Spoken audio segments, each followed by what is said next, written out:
ఒక చిన్న ట్రిక్ చెప్తానండి. ఇది ఏఐని మేము బిజినెస్లో ఎలా వాడుతున్నాం అనేది.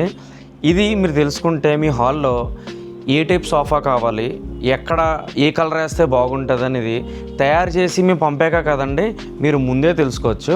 చాలా సింపుల్ అండి. ఫస్ట్ మీరు సింపుల్గా ఏంటంటే మీ హాల్ ఫోటో ఒకటి తీసుకోండి. తర్వాత మీ సోఫా ఏదైతే మీరు ఆన్లైన్లో చూసారో ఒక సోఫా ఫోటో తీసుకోండి. సో ఇక్కడ టైప్ చేస్తున్న ఈ ప్రాంప్ట్ అనేది మీరు సేమ్ అలా టైప్ చేస్తే ఈ 2 ఫొటోస్ మిక్స్ అయ్యి మనకు కావాల్సిన అవుట్పుట్ వస్తుందండి.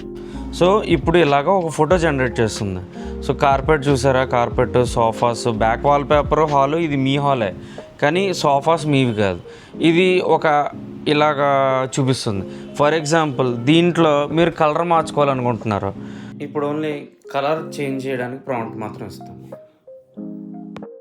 సో ఇలాగ వచ్చిన ఈ ఫొటోస్ ఉన్నాయి కదండి, ఇప్పుడు ఇలాంటి ఫోటో మీకు ఏది నచ్చితే అది తీసుకురండి. నేను దాని ప్రకారంగా చేస్తాను. కంఫర్ట్స్ ఇక్కడ నాకు బోల్డ్ అని ఉన్నాయి. మీరు ఇక్కడ మన సోఫాలో కూర్చొని ఎక్స్పీరియన్స్ చేసి మీకు నచ్చిన సోఫా చేయించుకోండి. ఓకే, మీరు ఎలాగ వస్తుందని కంగారు పడక్కర్లేదు. మంచిగా ఏ డిజైన్స్ కూడా ఇస్తున్నాం. సో 90% అయితే మ్యాచ్ అయిపోతుందండి. Okay, thank you.